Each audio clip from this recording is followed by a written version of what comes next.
Wake that ass up. Early in the morning. The Breakfast Club.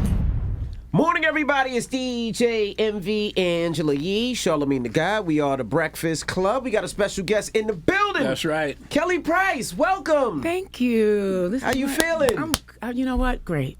Happy to be alive. Now, you were just saying that you were driving into New York City and it looked so strange and crazy to you. Yeah, it's hard to see so many empty retail buildings and I guess it just speaks to like being hit with finally a visual of how hard this city was hit. I watched every day from home, watched the mayor, watched the governor talk. Like literally I was locked into New York even though I'm not here anymore, watching what the city was going through and get a little tickle in my throat kind of seeing that. As a New Yorker, you're not used to that. We're used to the streets being crowded. Always, all times of the day and night. Yeah, and it's been really different. Let the record show when Miss Price walked in, the room immediately smelled better. What are you wearing? It's Organza by Givenchy. That smells incredible. Thank Is you. it unisex? Thank you. You know what? A lot of their stuff is. Got you. I think a you. lot of stuff now in general is whatever you like, you can wear. Yeah, Word. yeah. But it's my favorite. It I is didn't know smells you were from fresh. Queens. I didn't know you were from Queens, New York. Yeah. Far Rockaway? Yeah. So some you from the respect. South South side of Six. You from the Jamaica, hood. Far Rockaway, yeah. How the hell Edgemere did you make it out of Projects. Far Rockaway, Queens?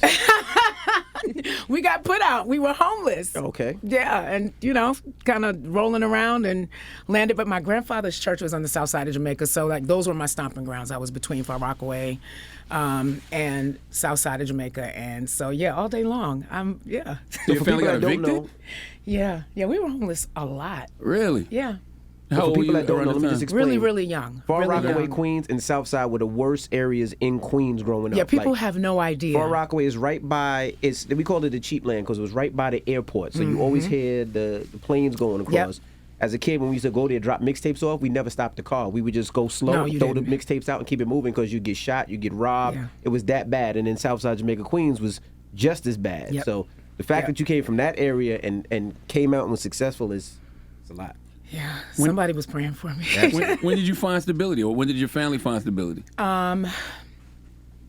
It was kind of in and out a lot growing up. Like seriously, I was homeless probably for the last time right before I turned 18. Wow.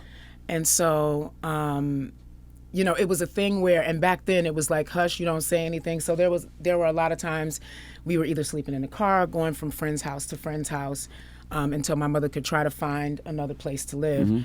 And so, it's not something that I get a chance to talk about often. I like to talk about it now, and I'm feeling okay about talking about it now because as kids, they tell you what happens in this house stays in this house. Even if you ain't got a house that you're staying in, you didn't talk about that. And then I don't know if they're still doing it, but back then, if you didn't have a physical address at school, they automatically had to report to child support services. So I would be going back and forth to school, not knowing where I was going to be going when the school day was over. That happened a lot. It happened a lot. But times were crazy. My dad, he passed when I was 9, right before my 10th birthday, but he had a substance abuse problem. And so, there was that. And so my mother trying to raise 3 girls in this city and on welfare and, all of it, waiting in line for cheese and butter and rice and that I really, really, really have seen days like that, which makes me super grateful for any level of anything. Like for me, anything outside of what life was like growing up as a kid was a win as far as I was concerned. But yeah, cold nights in the car. Did you grow up in the church also? I did. I did. My grandmother would holler at me right now with this gum in my mouth. I'm sorry, that's so rude. I would too normally. Yeah, yeah, I'll do that. Like I literally just said to myself, "Are you serious?" Little girl, feel like an usher taking my own go. Grew up in the church. My grandfather was my first pastor. And my mother was, they call them ministers of music now. That's a fancy title. When she was coming up, you were just the choir director, but you did take care of all the music in the church. And so I feel like I was in church 9 days a week. Like God made 2 extra days just for our family because I did church, home, school. That was my life. That was the triangle of my life growing up. When did they realize you could sing? You know what? very early. Everybody in my family is musical. Everybody plays instruments. Everybody writes. Shout out to my grandma, who will not hear this because she's not going to listen. My grandmother is 95. She'll be 96. That's a blessing. She beat COVID last year. Wow. It took my grandfather, actually, and she beat it. Wow. She's the musical mother of our family. Everybody gets their stuff from her. And so they knew early on. I want to say the first stories that I heard, I didn't know that I was necessarily doing something that was different because everybody around me did it. I didn't realize that what I was doing was abnormal, especially at the age that I was, until I started going to school and I realized that other kids didn't do it like everybody that was around me at home, at church. So I didn't think it was special. I just thought it was language. How did the world hear your voice? Because you Wow. sang on so many songs. We could go Fantasy. We can go More Money, More Problems. We can go Feel So Good, Whitney Houston. How did the world hear your voice when you started to sing, for all these different artists? Oh, well, I was kind of the underground sing your friends who's trying to be a producer demo girl. Had no aspirations whatsoever. In my mind, I was going to finish school, get a degree. I really wanted to be a lawyer. That's what I really wanted to do. Chuckle at that, God. And I thought I would be in the city, one of the girls with the briefcases and the sneakers, and I thought that was cool. You see them riding into the city on the LIR and just, work in an office in the city. Kind of got into that mix because when my friends were trying to become producers, they would be like, can you roll through the studio and drop this vocal for me? I'm trying to put a demo together for whatever, they're trying to sell music. That went into me doing more and more sessions. And eventually some of them started kind of moving into the arena where even if they didn't pop, people were aware of what they did. So honestly, how I got, it's a weird road. I had a friend who was doing demos. I was doing demos for him. He was called to put together a group of singers for a Sony event. Then for a wedding of someone who was connected to Luther Vandross. So he was inside that Sony system. Then when George Michael came here in January of 92, he was asked to contract a group of singers to sing with George Michael at the Garden. He called me. Same day. It was like, he called at 12. I was like, what you want? He was like, you available? I'm like, what, you got a session? He was like, no, it's a live gig and I need you in the city by 3 and wear all black. And I'm like, okay. Did you know George Michael songs at the time? I knew who he was. I knew a lot of his music. I loved his music. But I didn't know that was the gig. I'm like, okay, where am I going? He's like, the Garden, come to the service entrance. So I'm like, the Garden? That's big already. So yeah. We, it was the group of us. We went in, got there at 3 o'clock, rehearsed from 3 to 6, and we hit with George Michael that night. Wow. That translated into Mariah Carey needing a group of singers in February for the Grammys. They called my friend back. And so my life changed forever after that. Was that good? Is that good money at the time? It was good money for me. I was broke and pregnant at 18. Wow. But damn. I feel like we jumped a lot. When you're homeless, right? What gives you the audacity to hope, the audacity to dream? I'm going to tell you something, and it sounds crazy, but I say this of that time, just like I say of going through 2020, how it hit my family. It was my faith. It was this belief that as long as I do my part and I'm respectful about it, God has to make it happen for me. People, whether you put it out, some people say what goes around comes around, if you call it the universe, whatever it is, there are laws and principles in life, period, that if followed, they have to service you back. So that was the audacity to hope. I remember being 6 years old and walking through the projects in Edgemere and walking to school with my head down saying, I live here, but I don't belong here. I was saying that at 6 years old. And so kind of trying to teach myself something in that moment, I really believe that where you start is not where you have to end. And you do make that decision. You really do. It might be harder for you because of how you started, because you don't have as many advantages. But it's not impossible. Right. You just do the extra work. And I think, it gets lost on a lot of people because they get hung up on the unfairness of it. Nothing is going to be fair, ever. The world is not set up that way. It's so easy to be bitter in a situation like that, though. No. I just wanted a better day. And then turning up pregnant at 18 years old, coming from this real sanctified family, I was like, okay, so now what you gonna do? Because you getting ready to have a baby. And at this point, I'm sleeping in the downstairs level of my grandparents' house. I don't want to tell them that I'm pregnant. So all of this is happening.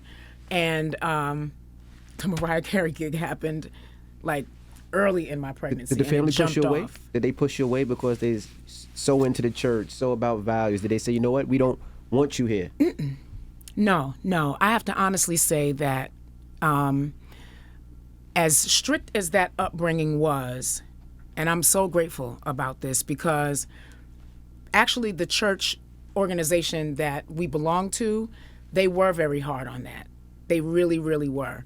You get silenced, you got to sit down, you can't participate in the choir, you can't be on the usher board anymore.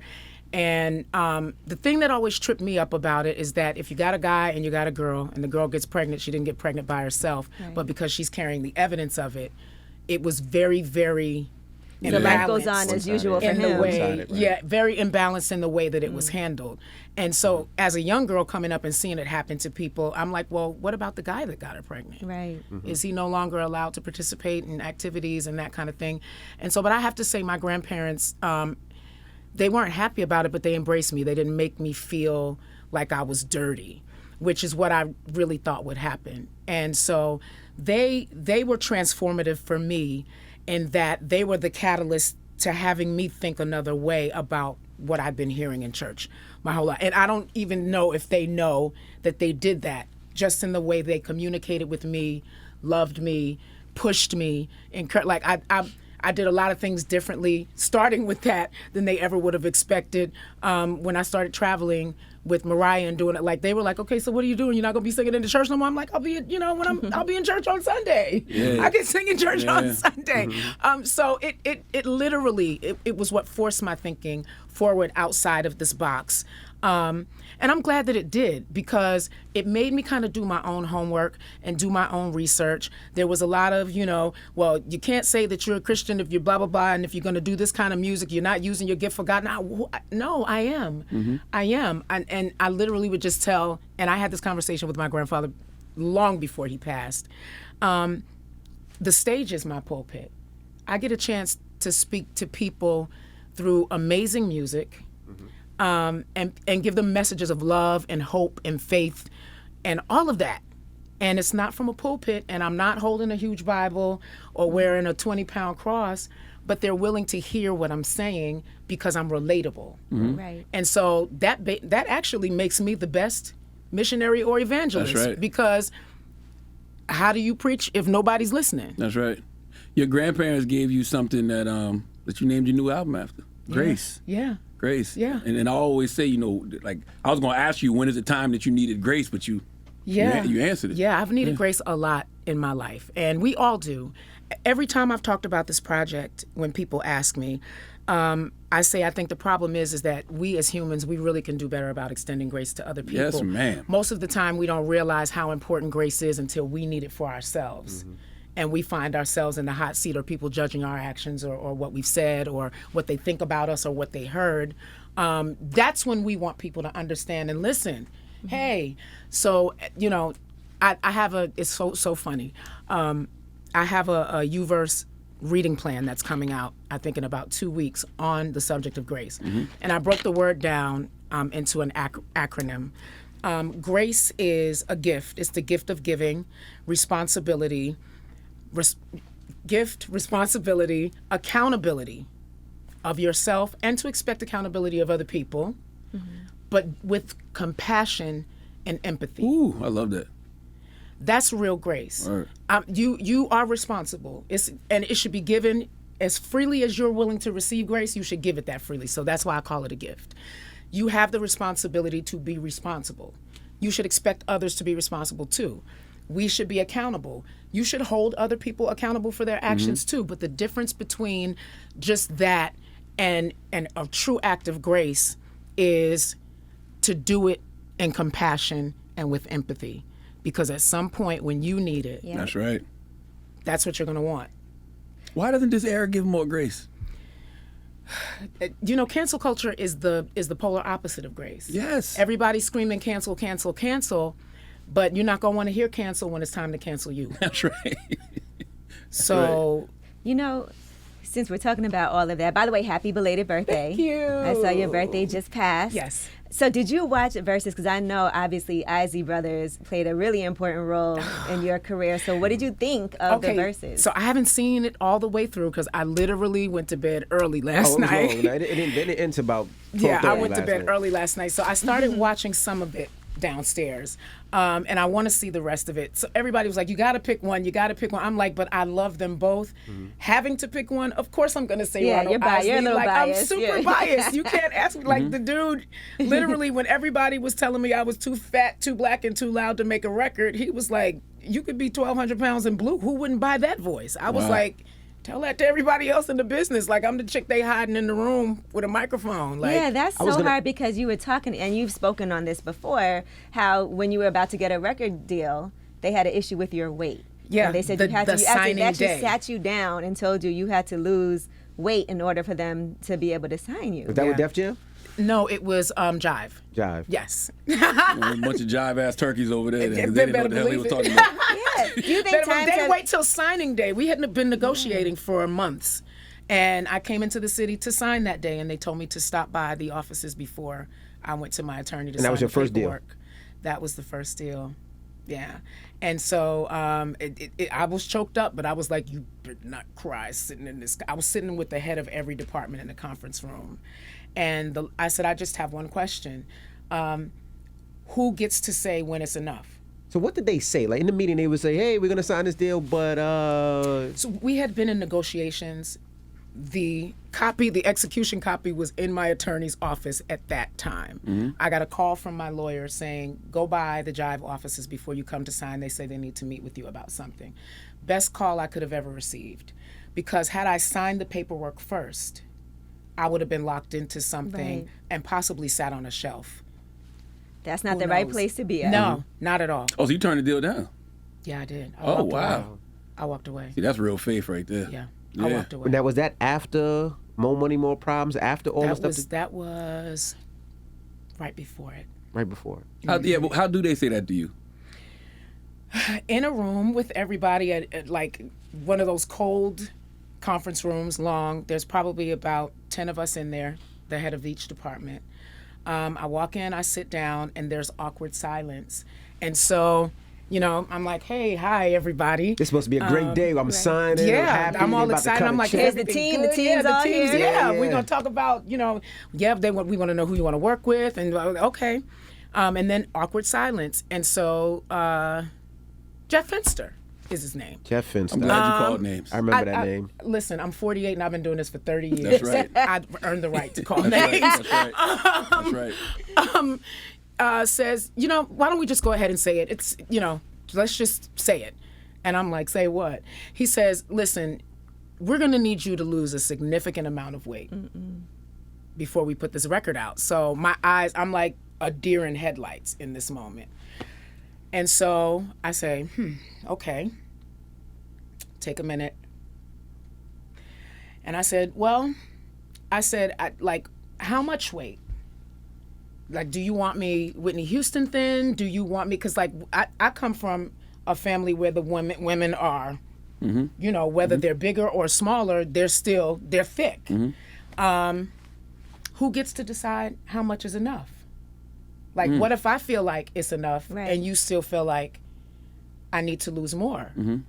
And there was just kind of like I said, no, like ballpark. Like just. And no one knew. And nobody knew. And I said, okay, well, then the question is, if I get to a place where I'm feeling okay about it and you don't, what happens to the record? And the answer was, we don't know. Wow. Wow. Well, you see what happened to Jeff Finster now. So. What happened to him? Well, he went over to another label. Allegedly, he was let go because of sexual misconduct with a former employee. Wow. He got bigger worries than... It felt like, when I was doing mixtapes, everybody knew your name, right? Because you had vocals, you were singing over everything. but it felt like the world was hiding you, didn't want to see you. Even in the More Money, More Problems video, it was like the little screen and you see your little face in there. You see my head, I was the first bobblehead right? inside. So Yeah. how did that feel? Because you knew you could sing. You knew you could out-sing most of the people that were out there, but it felt like everybody didn't want to show you. You know, it was interesting. I mean, I look back at that time now. I was just grateful I was asked to be in the video because other people weren't putting me in the video. You know, I've been Martha washed, like, and when I say that, I mean having written for people, and then I would go demo the record.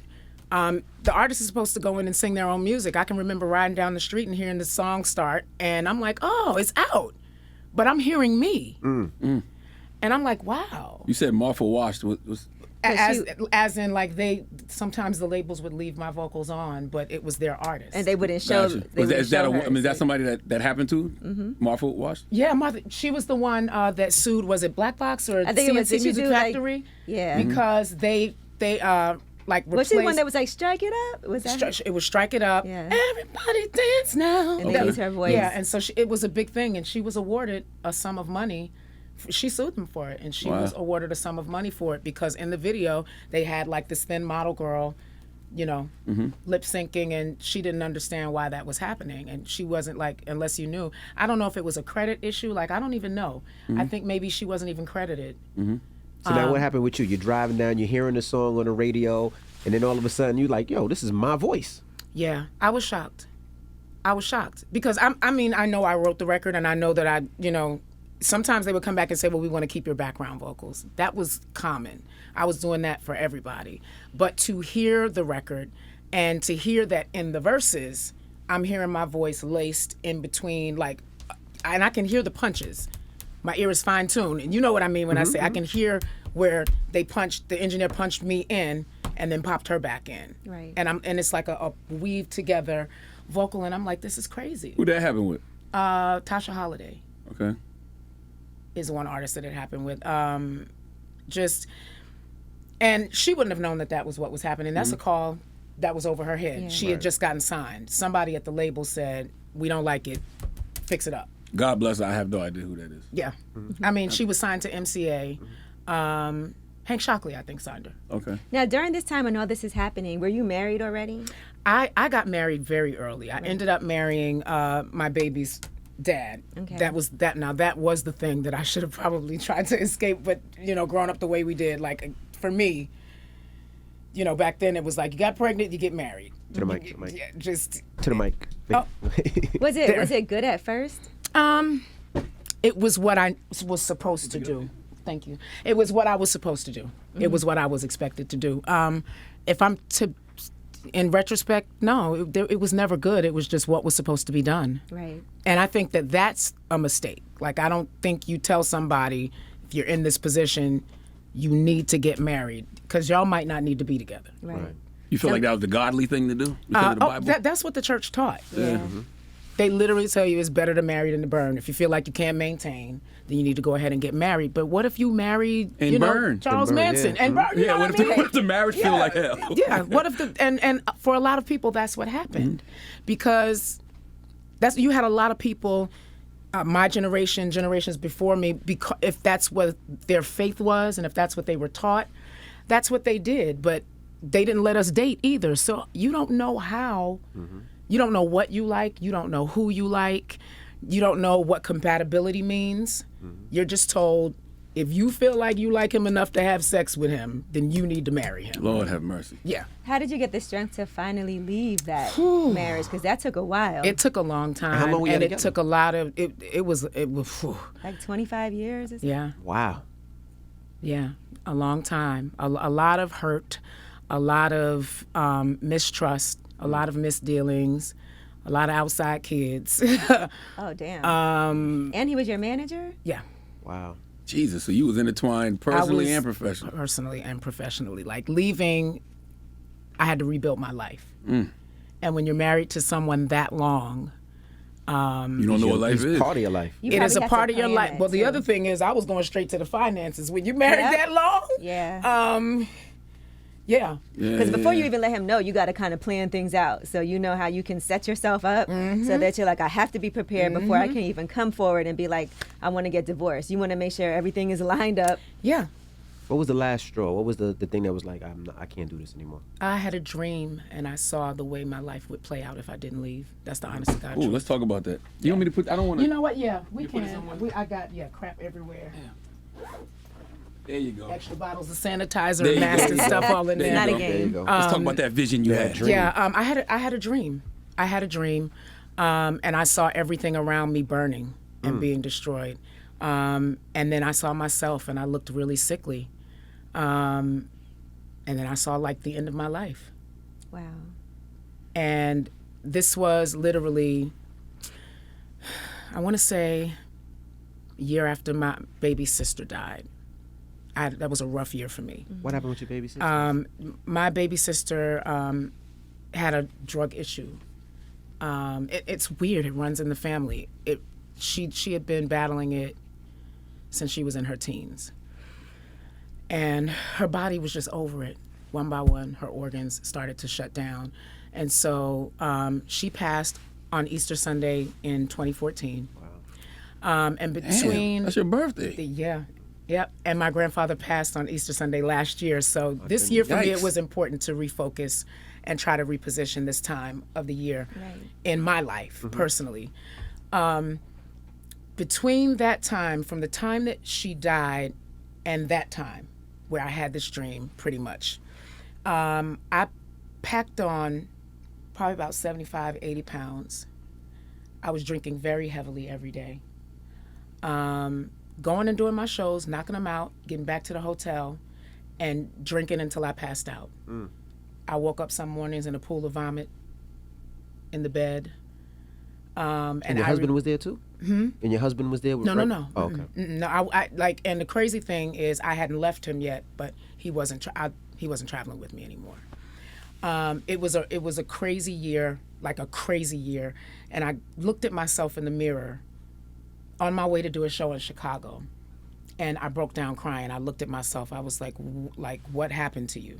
What happened to you?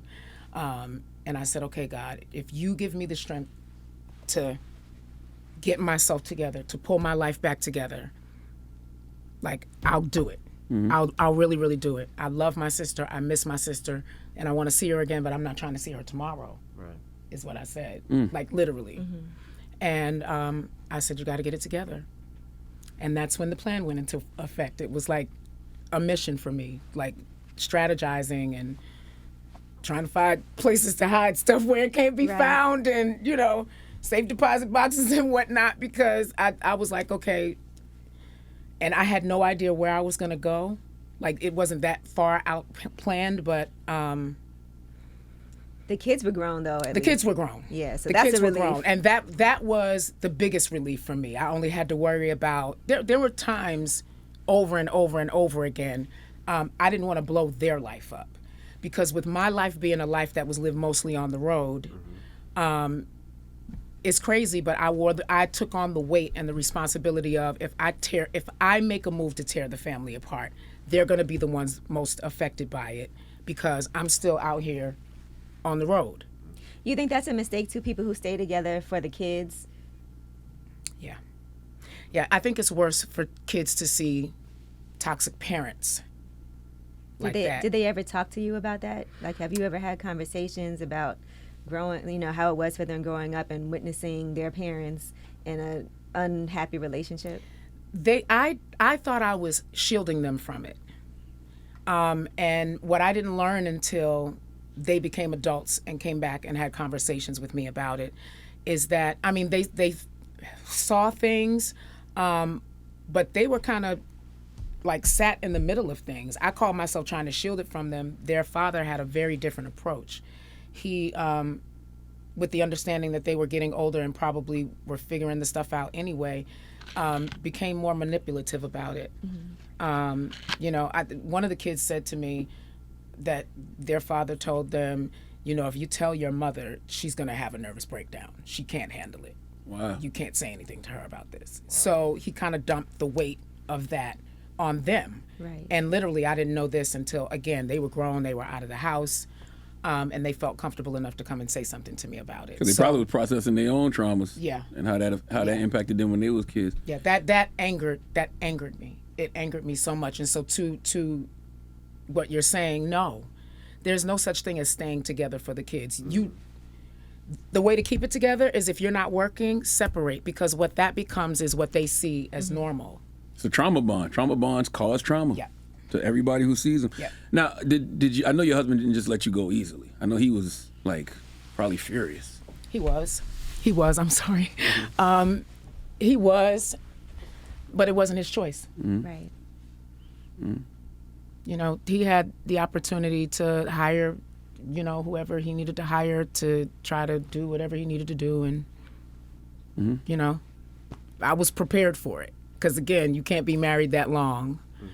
And not expect, you know, I was the breadwinner in the family, so I was gripping myself for what was to happen, you know, if it was devastating financially or whatever. He didn't fight you at all?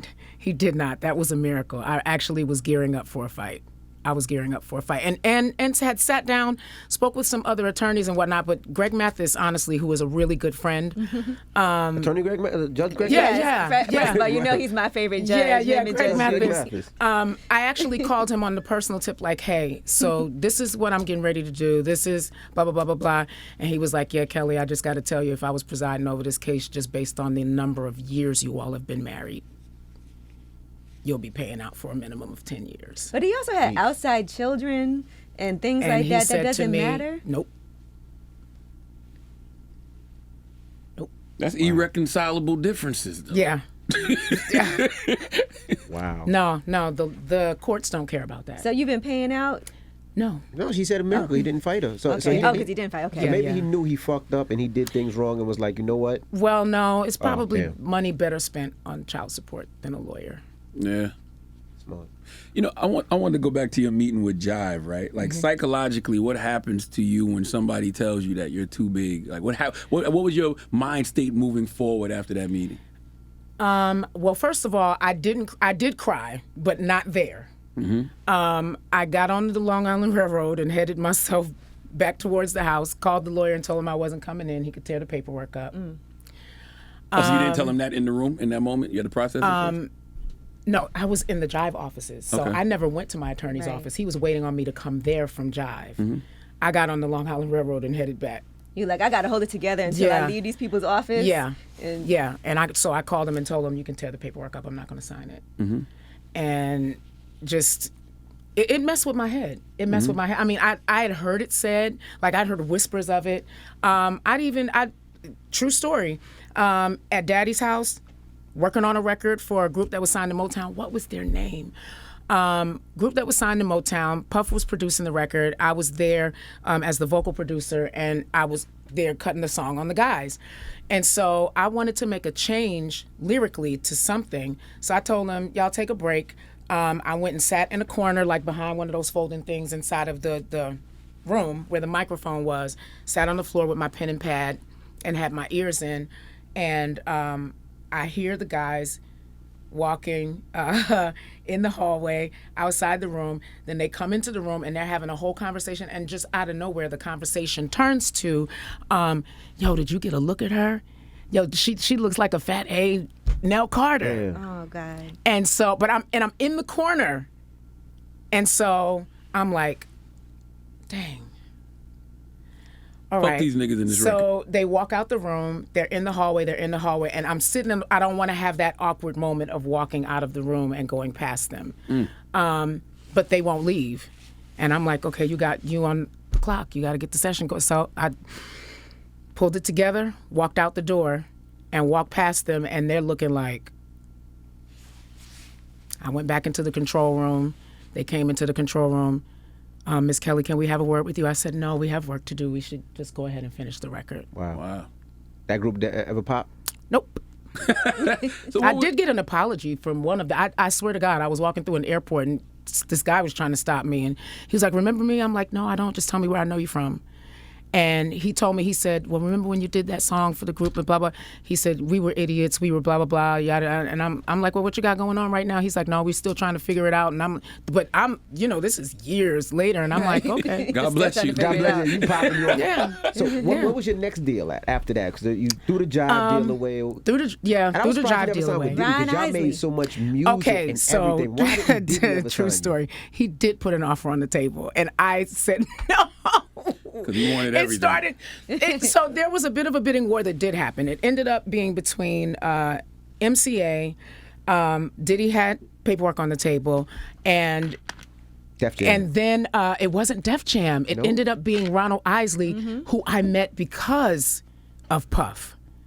I was in the studio working on a track that he was doing for Aaliyah. Finished it. I'm on my way out. He was on his way in. He was like, where you going? I'm like, home. I'm done. He's like, no, I need you to stay. I got something popping. I'm like, okay, what you got? He said, the Isley Brothers. I'm like, dope. He was like, okay, so I need you to write it. I'm like, yeah, I can do that. I said, well, when does it need to be done? He said, like, right now. I said, right now? He said, he's here. He's leaving his hotel on his way to the studio right now. I'm like, you have to be kidding me. You have to be kidding. He was like, no. And that was Diddy talking to you? Yeah. So big ups to New York traffic. Because it took him about 45 minutes to get to the hotel, to the studio from the hotel, which was enough time for me to pen something. What song before was it? Floating on Your Love. Their first one back. Wow. Yeah. Wow. So what deal did you take at that time? Because Diddy gave you offer the deal.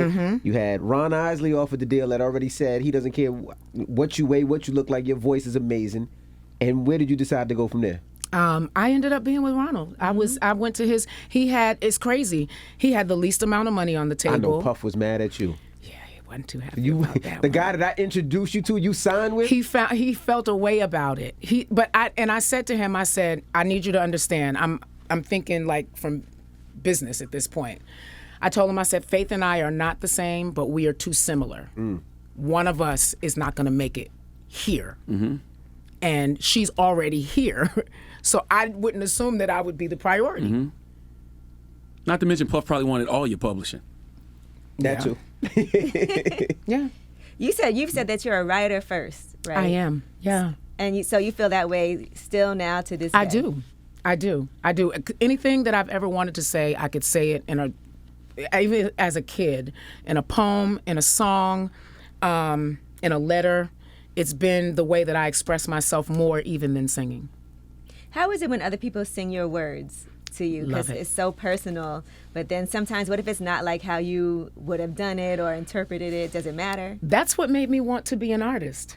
Because it got to a point where I was like, yeah, I definitely didn't hear that like that. They're killing my babies.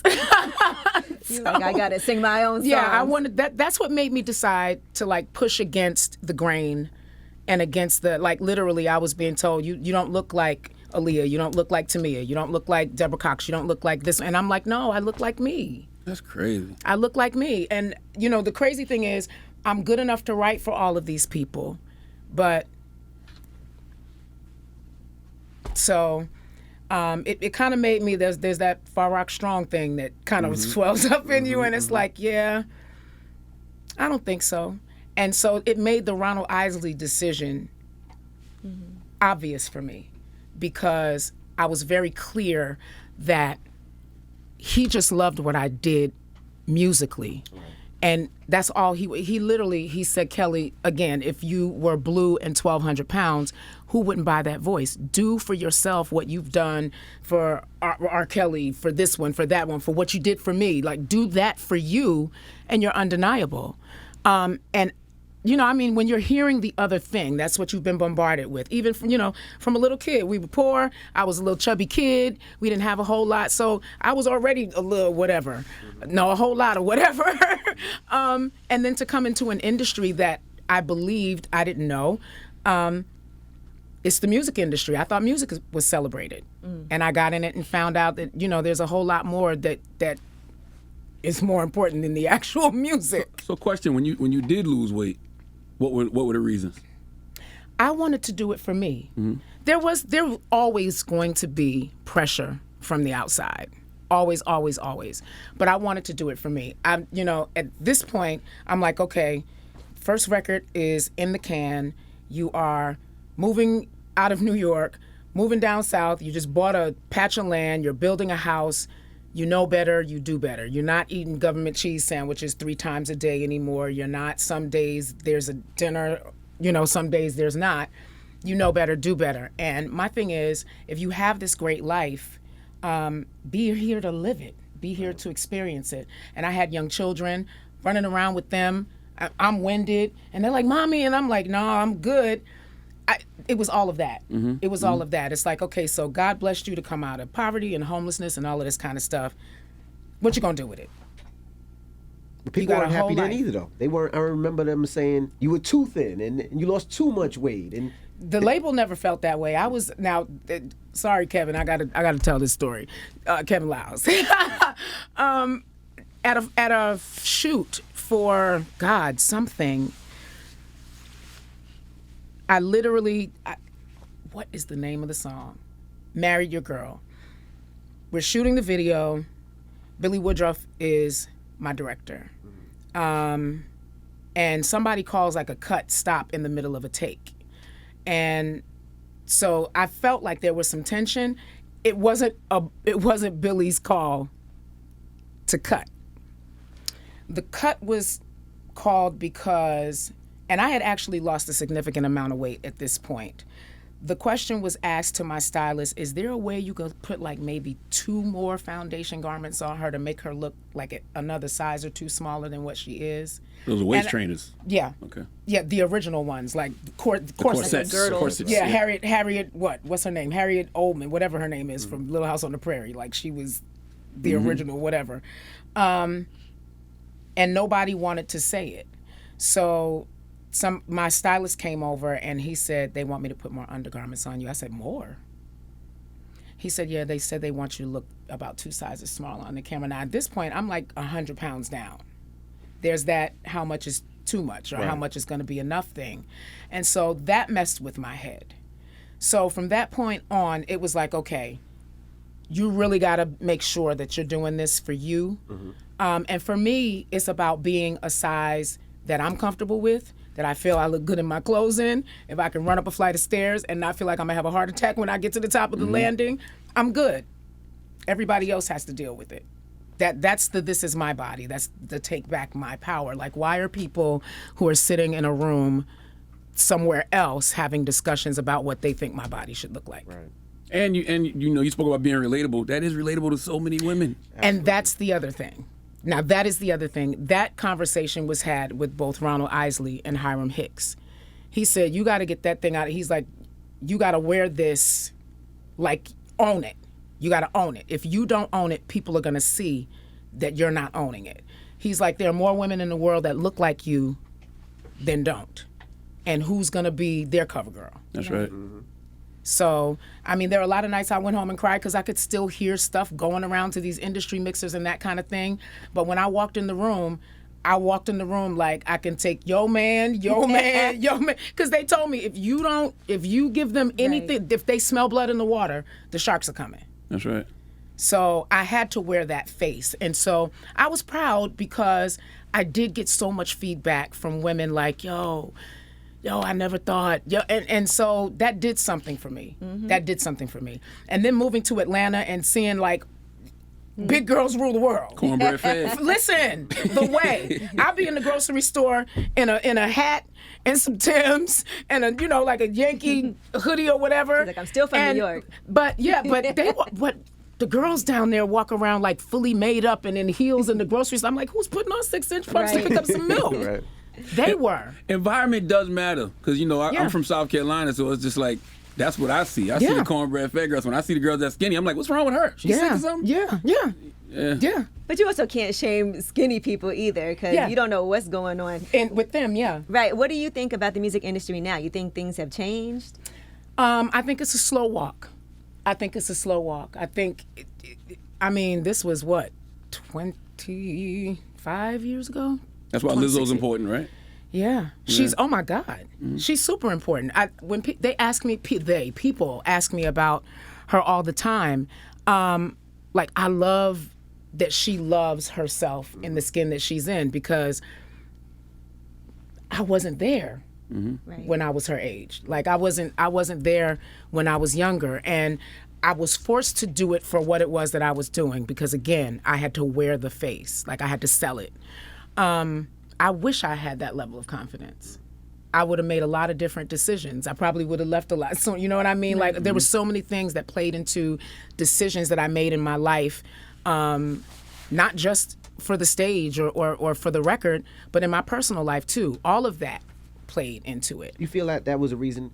Because I just remember everybody thinking that you were going to be the next Mariah, the next Whitney, the next huge artist, and it never really happened. Yeah, I didn't. Do you feel like that was the reason why? Because people couldn't understand you for you and not look past everything else? Or maybe the label I think the didn't push people you? got me. It would have been, the record companies would have needed to decide that they were going to put everything into, this. And we showed that it can work. We showed that it can work.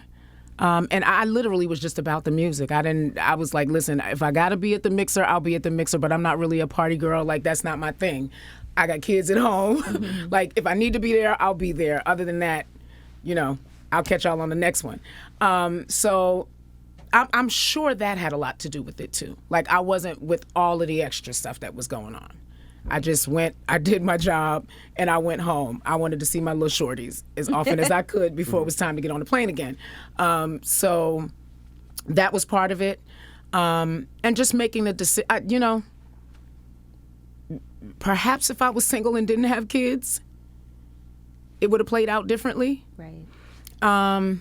But I was very much so a wife and a mother in between all of it, or at the same time as all of it. And going through a lot of things personally. Personally, too, absolutely. family-wise. Absolutely. I wanted to talk to you about 2020 because you did deal with a lot in 2020. You lost your mom, My and your your my grandfather. Condolences to you for that, by the way. Thank you. I appreciate it. And I'm sure you're still in the process of healing. What does that process look like to you? The Grace Project. Yeah.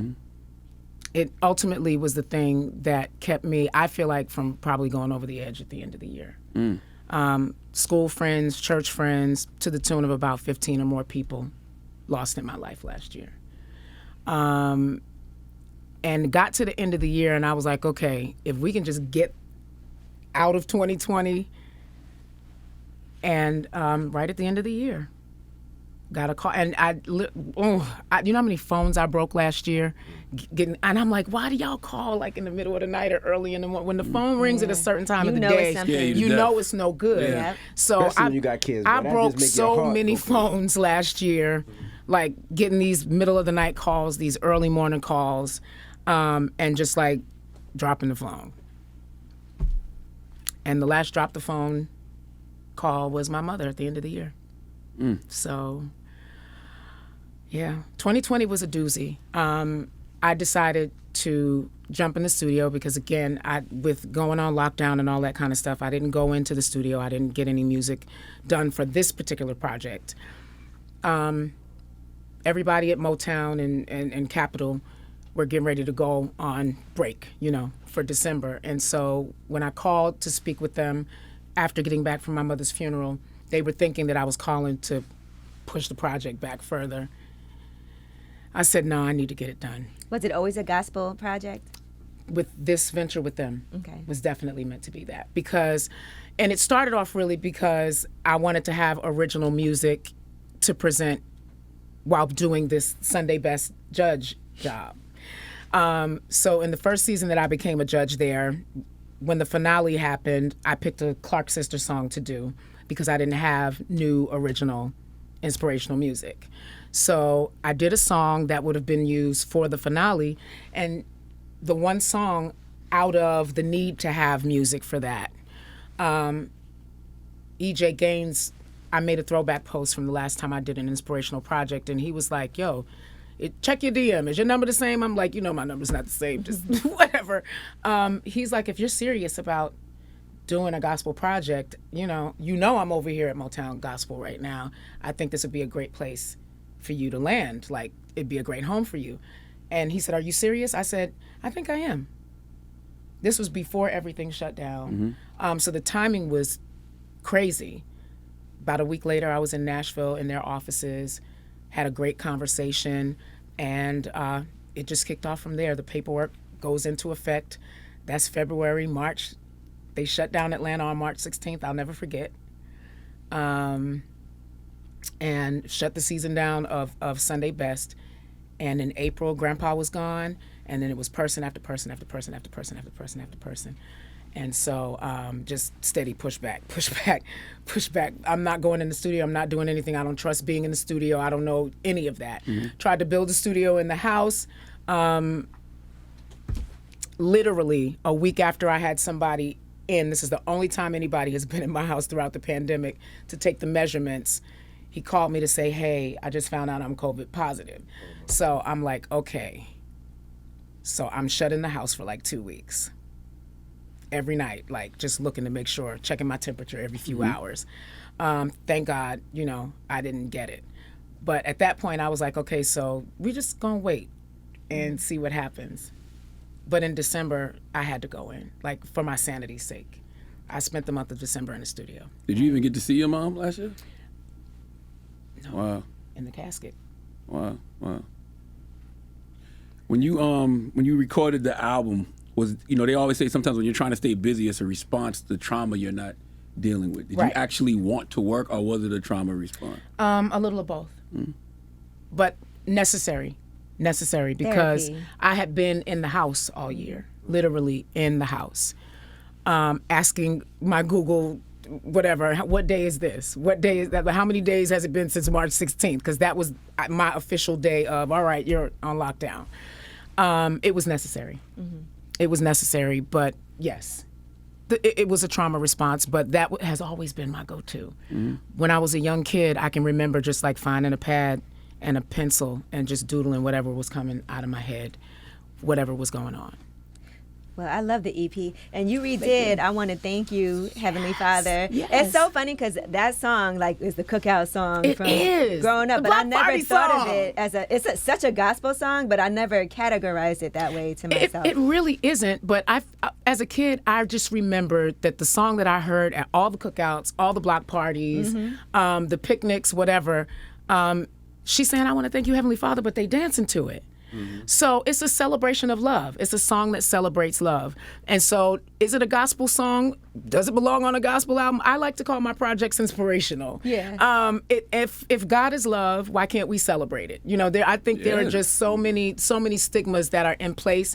And I really hope that I am a cataclysmic part of breaking down what those stereotypes look like, because I know that my family probably didn't expect to see me doing anything other than like gospel music on the order of like the Clark Sisters or something, which would have been amazing in my mind as a kid.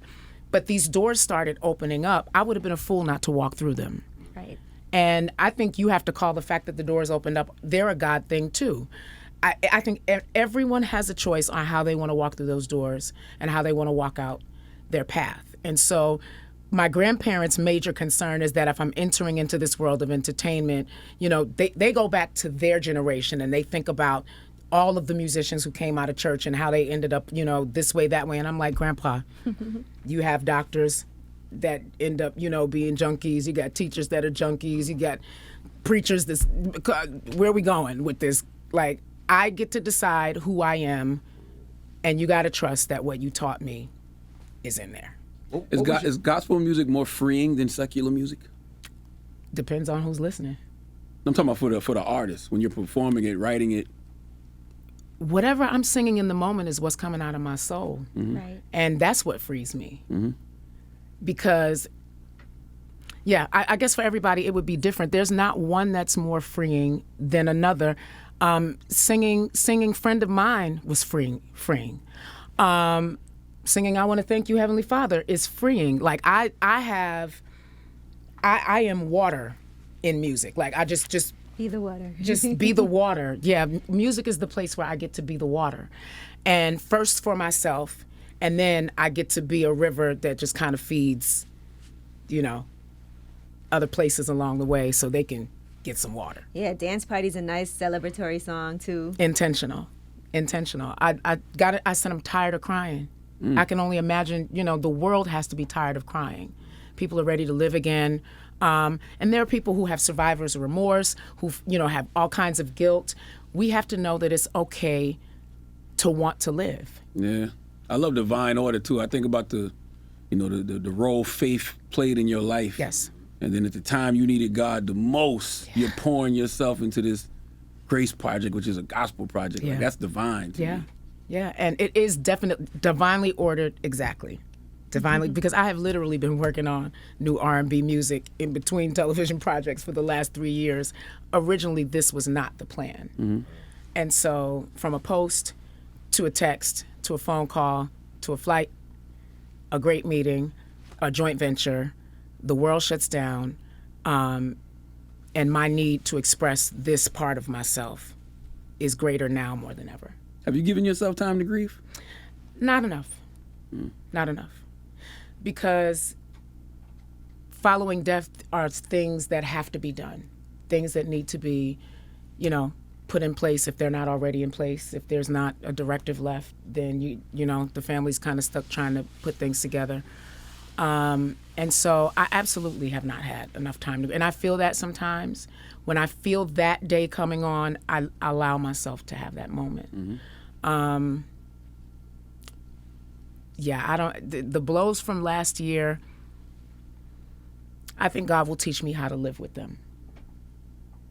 I have to honestly say, being filled with faith, I don't know that those are things that you ever get over. Right.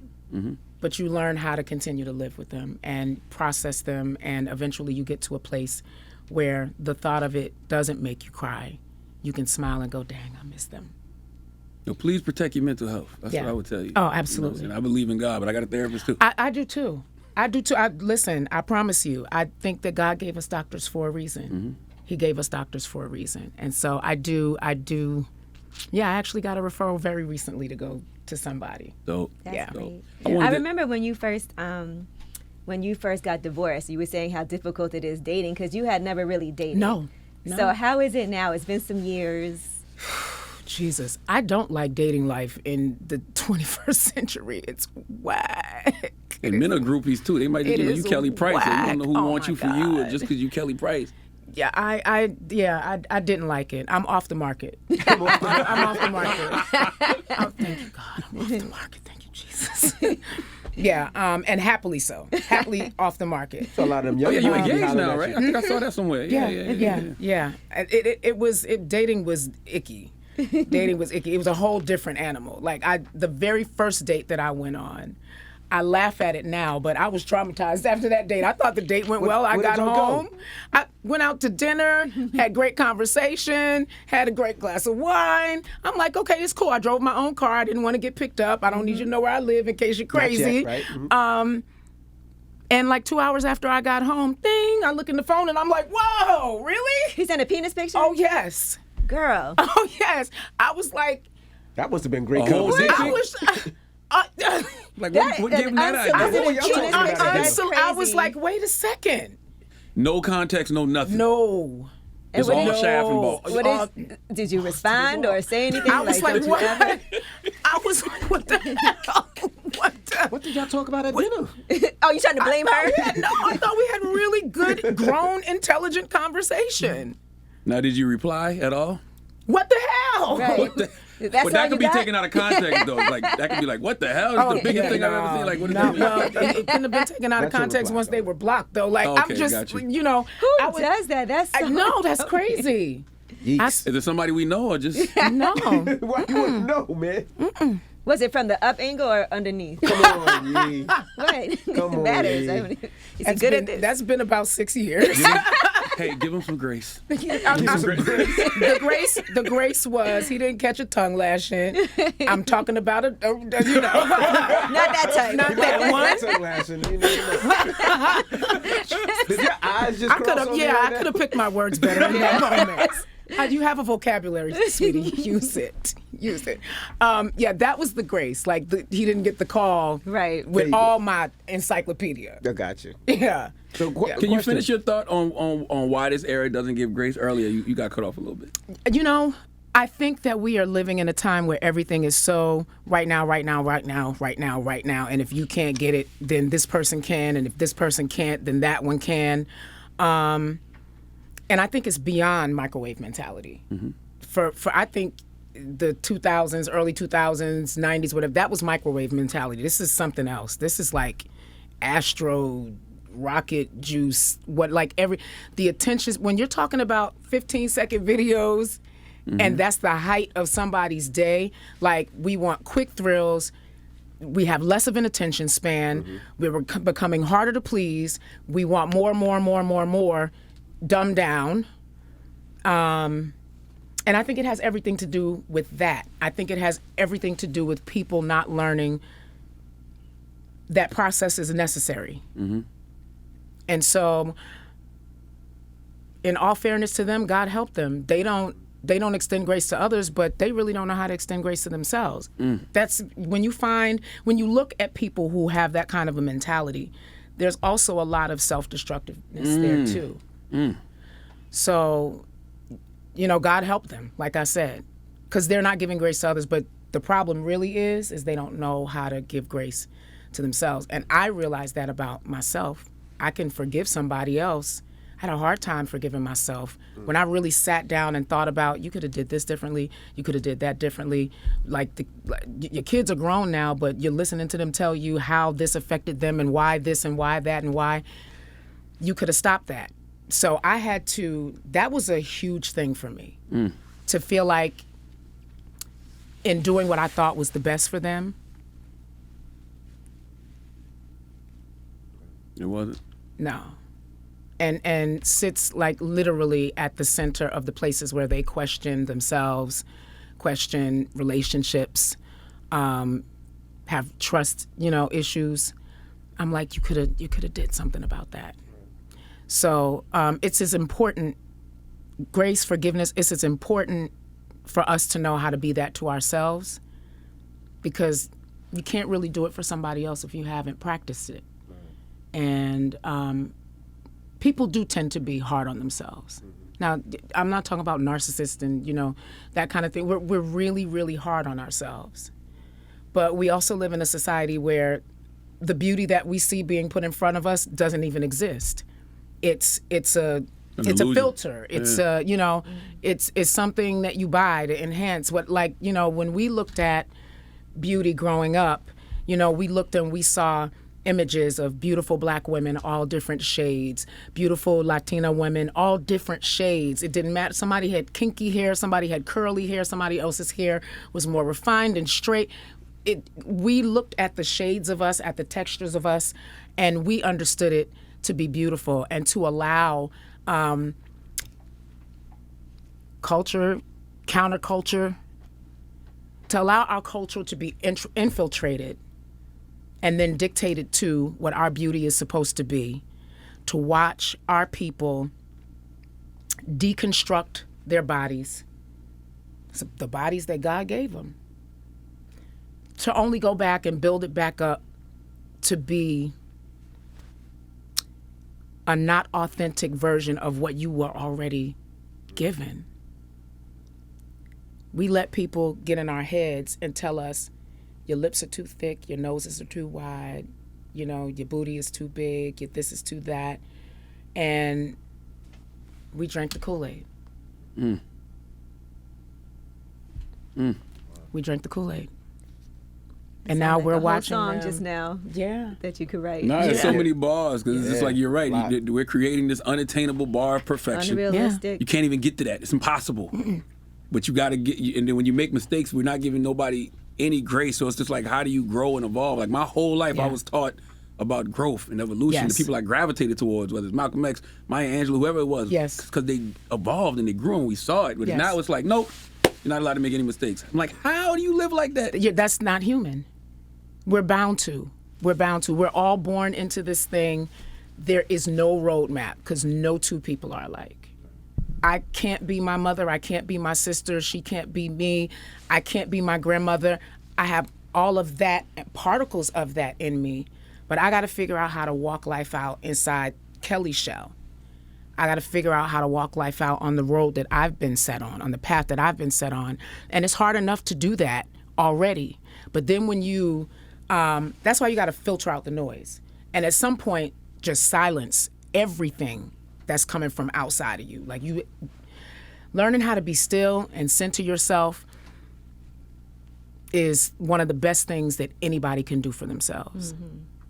And I'm not even saying this to try to be funny. Listen to all the voices in your head and figure out which one is telling you the right thing. Absolutely. Go ahead, Kelly Price. Kelly Price. Well, let's get into a record right now. What record you want to play? I want to play I Want to Thank You. Okay. Let's do it. Let's get into it Let's right do it. now. I love We it. appreciate you for joining us. Thank you. I want one last question. Yes. Out of all the features you did, Jay-Z, Diddy, The Lox, Mariah, can never what get was this your one. favorite out of all of them? Don't If have you had a to pick one. favorite. Oh my God. I really can't pick one because I love them all equally for different reasons. Working with Big, monumental. Yes. Working with Whitney, monumental. Traveling for years with Mariah Carey, I learned all my studio savvy from working with her. Oh, then we're surprised. We tell you what happened when Mariah came up here? No. She had a light person, right? And she had her own lights, and she shined the lights on her, like these bright lights on her. And then We she were all in turned the these shadows. lights off. And Charlamagne was like, well, you won't be able to see us. And she was like, exactly, darling. Very good. Only light was on her. Very good. Yeah. That's Mariah. No. All the way. You were going to get the right angle. I'm not mad at it. I'm not mad. No, and the reason behind that is because once it goes out there, like, and I did learn that from her too. I just I'm like, hell, I brought y'all all of this. Like, I want this. It's all of this. It's what it is. Yeah. I'm here to represent for this. I want to thank you, Kelly. Thank you. Thank you. Yeah, we and I think appreciate you so much. This Thank you, project Kelly. is very Thank you timely. for having me. Because we definitely need more grace I in this agree. world. So thank you for coming and Thank sharing you. your story. And Thank I know you for having somebody's me. going to be inspired by I your hope so. testimony. All I right. hope so. Well, it's Kelly Price. It's the Breakfast Club. Good morning.